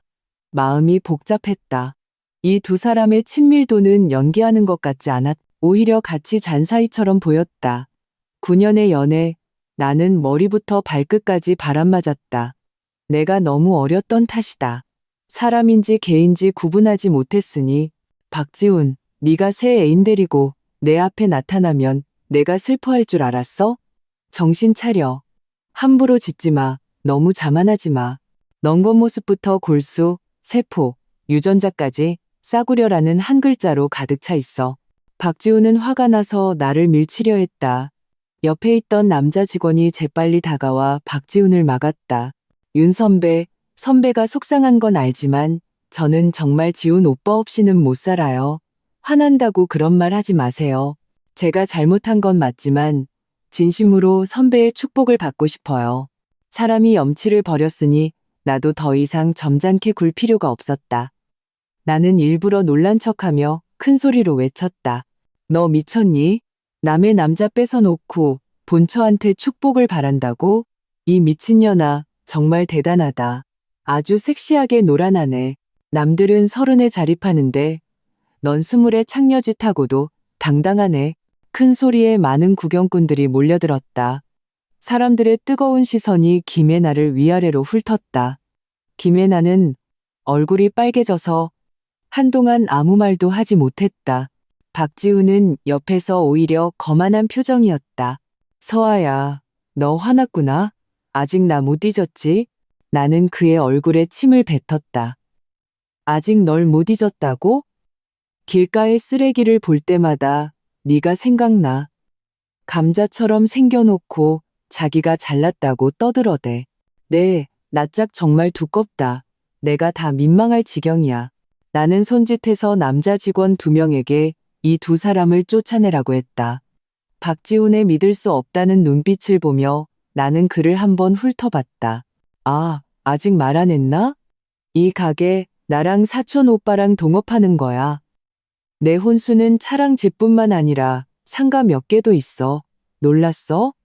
의외지? 다 너랑 상관없는 일이야. 사람을 죽이고 마음을 찌르는 것. 그가 가장 신경 쓰는 것을 나는 그가 아무것도 가질 수 없게 만들 것이다. 그러나 박지훈의 뻔뻔함은 다시 한번 내가 인간에 대해 가지고 있던 인식을 새롭게 했다. 그는 김혜나를 차버리고 꽃다발을 들고 내 회사 아래층에 무릎을 꿇고 용서를 빌었다. 이 기생충 같은 놈은 기어코 기생할 상대를 찾은 모양이었다. 사정을 모르는 구경꾼들은 모두 부러운 눈빛으로 내 자리를 지나갈 때마다 한마디씩 했다. 내 남자친구 정말 순정적이네. 나도 저런 남자 찾아야지. 심지어 다른 층 사람들까지 나를 몰래 찍으러 와서 얼마나 예쁜 선녀이길래 남자를 저렇게 미치게 만들까. 남자 체면도 버리고 라고 했다. 나는 견딜 수 없었다. 박지훈이 나를 이미 바람 피웠을 가능성을 발견한 후 나는 더 이상 그를 용서할 수 없었다. 박지훈은 여전히 매일 나에게 매달리며 그와 김혜나는 아무 사이도 아니었고 단지 나를 화나게 하려고 일부러 사귀는 척한 것이라고 해명했다. 이제는 잘못을 알았으니 무릎 꿇고 사과한다는 둥의 말을 늘어놓았다. 내 태도는 점차 부드러워졌다. 그리고 눈물 몇 방울을 흘리고는 그의 화해 요청을 받아들였다. 이전에 내가 사랑에 눈멀었던 행동 덕분에 박지훈은 조금도 의심하지 않았고 오히려 더위 양양했다. 나는 그에게 복수할 계획을 세우기 시작했다. 내가 어떻게 그를 용서할 수 있겠는가. 김혜나는 차인 후 나에게 문자로 폭탄을 날렸다. 박지훈이 군대에 있을 때 그들이 이미 썸을 탔고 그가 그녀를 찾아가 천리길 원정을 했다고 자폭했다. 내가 믿지 않을까봐 사진 몇 장과 야한 대화 기록을 전부 내 이메일로 보내왔다. 대단하다. 나는 이 여우 같은 년이 정말 마음에 들었다. 힘들이지 않고 증거를 얻었다. 나는 이 기간 동안 박지훈의 바람을 입증할 수 있는 모든 증거를 필사적으로 수집했다. 시간은 흘러 어느덧 박지민의 결혼식 날이 되었다. 그렇다. 나는 낡아빠진 수법을 써서 결혼식에서 그들 가족의 추악한 민낯을 폭로할 것이다. 그들은 체면을 가장 중시하니 그들의 체면을 모두 깎아버릴 것이다. 결혼식장은 호화롭고 정교하게 꾸며져 있었고 하객들은 화려한 옷을 입고 분위기는 경사스러웠다. 박지훈이 나를 데리고 입장할 때 그의 어머니의 미소가 잠시 굳었지만 여전히 지지 않으려는 듯 비꼬았다. 내 딸 결혼식 좀 봐.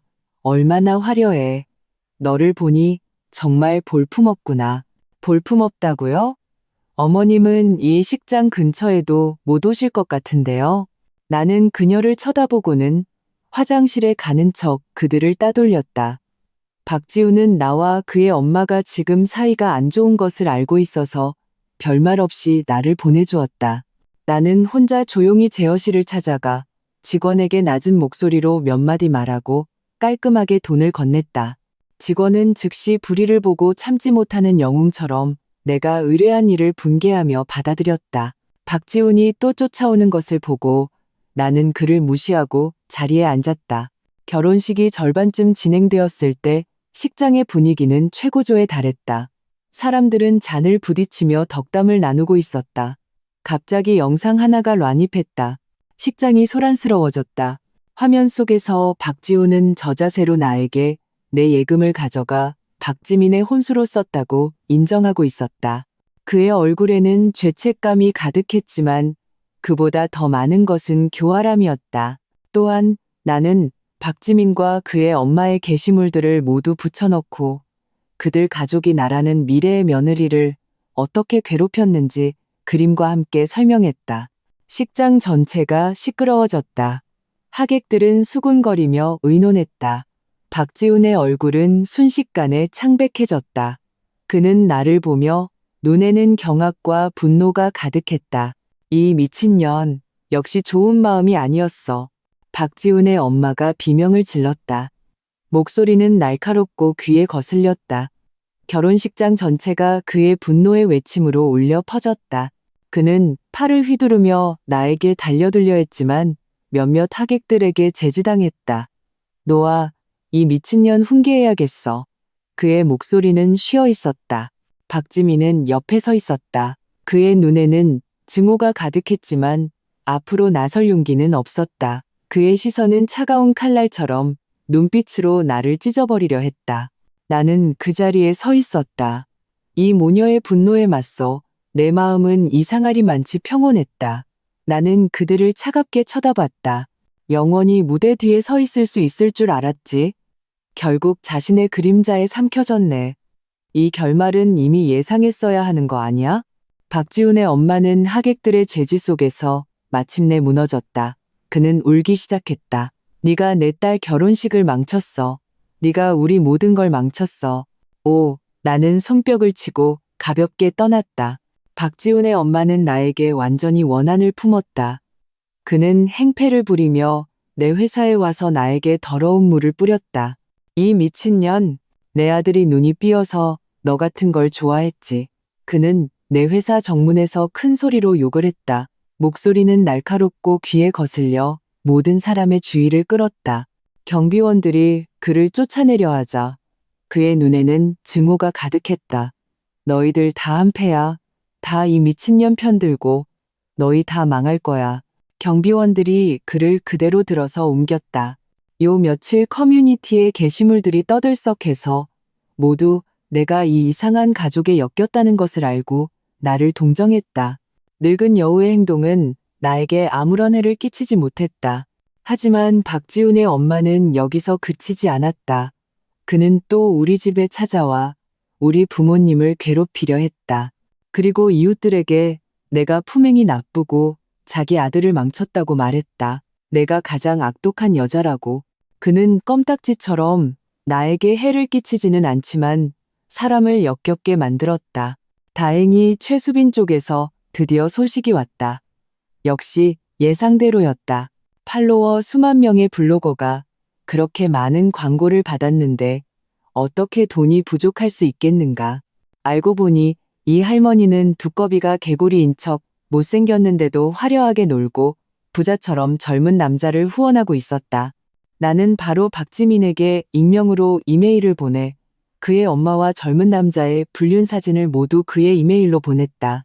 그리고 할머니의 광고 수익을 추산한 내역도 함께 보수적으로 추산해도 할머니의 광고 수입은 5억 원이 넘었다. 하지만 실제로는 모두 애인에게 주고 남매에게는 한 푼도 주지 않았다. 서아야, 너 진짜 독하다. 최수빈은 숭배의 눈빛으로 나를 봤다. 역시 여자가 정을 끊고 사랑을 버리면 지능이 돌아오는구나. 나는 가볍게 웃었다. 개들끼리 물고 뜯게 놔둬. 박지민은 그의 엄마가 젊은 남자를 후원하는 사진을 받은 후 바로 그의 엄마와 싸웠다. 박지우는 처음에는 말리려 했지만 동생의 말을 듣고는 받아들이기 어려웠다. 그의 생각에 그의 엄마는 항상 그에게 잘해줬고 모든 것을 그에게 가장 좋은 것으로 주었다. 하지만 이제 와서 보니 그의 엄마가 몰래 비자금을 숨겨두고 밖에 애인에게 주고 있었다는 사실을 알게 되었다. 엄마, 어떻게 이러실 수 있어요? 우리는 엄마 자식이잖아요. 어떻게 우리한테 이럴 수 있어요? 박지훈의 엄마는 눈빛이 흔들렸다. 너희들이 뭘 알아? 나는 인생을 즐기는 거야. 너희 아빠가 우리를 버린 후 내가 똥오줌 다 받아가며 너희를 키웠어. 나도 여자야. 나도 힘들다고. 박지민이 폭발했다. 염치도 없으세요? 이 나이에 그런 더러운 짓을 하고 어떻게 이렇게 이기적일 수 있어요? 제 결혼식에도 한 푼도 안 보태고 저를 남들 웃음거리로 만들고 제가 어떻게 이런 엄마를 뒀을까요? 엄마는 자기 자신밖에 몰라요. 저랑 오빠 생각은 전혀 안 해요. 박지훈도 후회 막심했다. 엄마가 이렇게 많은 돈을 숨겨두고 있다는 것을 알았다면 그는 그들의 예금을 건드릴 생각도 안 했을 것이다. 이제 와서 이 지경이 되었으니 죽 쉬어서 개준 꼴이었다. 엄마, 정말 실망이에요. 저는 엄마를 사랑하고 우리 가족을 사랑해요. 그런데 엄마는 우리까지 속이고 엄마 마음속에 눈에 우리라는 게 있기는 해요? 그 놈팽이가 엄마 돈 얼마나 뜯어갔어요? 뱉어내라고 하세요? 안 그러면 저랑 동생은 엄마 같은 사람 필요 없어요. 박지훈은 지쳐 보였다. 그의 마음속에서 그는 가족을 최우선으로 생각했지만 그의 엄마는 그의 애인을 최우선으로 생각했다는 사실에 정말 마음이 아팠다. 늙은 여우는 화가 폭발했다. 준 돈을 다시 받아오라고? 그럼 그의 체면이 뭐가 되겠는가? 그는 마음 붙일 곳 없이 수년간 떠돌다가 겨우 한 남자를 만났다. 그는 그가 늙고 추하다고 재나지 않았고 그에게 모든 포용과 기쁨을 주었다. 그가 어떻게 이 남자를 배신할 수 있겠는가? 불가능해. 그는 단호하게 말했다. 한치의 양보도 없었다. 박씨 집안은 체면이고 뭐고 다 잃었다. 늙은이와 젊은이의 소행은 동네의 이야깃거리가 되었다. 그야말로 윗물이 맑아야 아랫물이 맑다는 말에 반대였다. 나는 최수빈이 알아온 소식을 들으며 하겐다즈를 먹었다. 아직 부족했다. 그들이 나에게 빚진 돈은 아직 받지 못했다. 그리고 지난 9년간 내가 박지훈에게 쓴 돈도 돌려받지 않으면 이 분노를 사귈 수 없었다. 나는 소장을 제출하고 재판을 기다렸다. 여론의 압력 덕분에 법원의 판결은 금방 나왔다. 연애 기간의 정상적인 지출을 제외하고 박지훈은 나에게 2억 9천만 원을 반환해야 했다. 법정에서 늙은 여우는 늙고 지친 얼굴로 나를 욕하는 것을 잊지 않았다. 박지훈과 박지민은 더 이상 그에 대한 존경과 관심이 없었다. 입 닥쳐요. 박지훈이 그의 엄마에게 소리쳤다. 윤서아, 정말 나랑 끝까지 가겠다는 거야? 내 나이가 몇 살인지나 봐. 나랑 헤어지면 누가 너를 만나주겠어? 넌 그냥 걸레야. 누가 걸레를 만나겠어? 박지훈은 히스테리를 부렸다. 걸레? 너 지금 자조하는 거야? 넌 그냥 기생충이야. 기생하는 거 말고 뭘 할 줄 알아? 내 그깟 능력 다 남이 베풀어 준 거잖아. 여기서 창피하게 굴지 마. 이 미친년. 박지훈은 드디어 가면을 벗고 그의 어머니의 수법을 그대로 배웠다. 나는 웃었다. 미친년이라는 말은 너한테 더 어울리지 않나? 내 돈 빨아먹으면서 감히 누굴 평가해? 넌 그냥 사회의 쓰레기야. 입으로만 상처 주는 놈. 나는 그와 더 이상 말 섞고 싶지 않아 몸을 돌려 떠났다. 이게 끝이라고 생각했는가? 그럴 리가. 나는 판결을 받기 전 박지훈과 재결합하는 척하면서 그의 회사 계정을 내 아이패드에 로그인해 두었다. 그가 로그아웃 할까봐 매일 빠짐없이 한 번씩 로그인했다. 바로 오늘을 위해서 나는 그의 바람 피운 시간 순서를 상세하게 PPT로 정리했다. 그리고 글을 편집했다. 한 글자 한 글자 모두 그를 고발하는 내용이었다. 내 돈 쓰면서 바람 피우고 9년 사귀는 동안 3년을 나를 속였다고. 그리고 최근 그가 우리가 모은 돈을 빼돌려 동생에게 주고 그의 엄마와 동생이 합심해서 나를 사이버 불링한 일까지 전부 다 올렸다. 마지막으로 그들 집안은 썩을 대로 썩었고 윗물이 흐리니 아랫물도 흐리고 늙은이는 밖에서 젊은이를 키우고 젊은이는 밖에서 늙은이를 후원한다고 비꼬았다. 나는 정의의 폭로자로 변신해 그의 집안의 썩은 일들을 전부 까발렸다. 그리고 의젓하게 박지훈에게 내 피 같은 돈을 갚으라고 요구했다. 회사 단톡방은 순식간에 시끄러워졌다. 나는 일부러 오후 2, 3시쯤에 폭로했다. 딴짓하는 사람이 많아서 소문도 빨리 퍼졌다. 역시나 모두가 난리가 났다. 다가 도배되었다. 얼마 지나지 않아 나는 각종 플랫폼에서 뜨끈뜨끈한 소문을 접할 수 있었다. 박지훈도 사이버 불링을 당했다. 세상은 참 공평했다.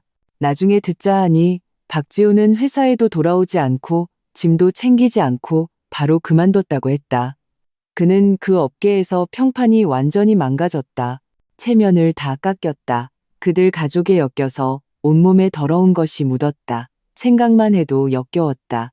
이 일이 있은 후 박지훈은 몇 번 더 나를 괴롭혔다. 나는 그의 위치를 바로 공개했고 즉시 정의로운 네티즌들이 나타나 그를 비난하고 괴롭혔다. 몇 번 그러자 그는 더 이상 내 앞에 나타나지 못했다. 나중에 듣자 하니 그는 목표를 바꿨다고 했다. 그가 2억 9천만 원이 든 카드를 들고 내 앞에서 더위 양양할 때 나는 그가 부잣집 사모님을 만났다는 것을 알았다.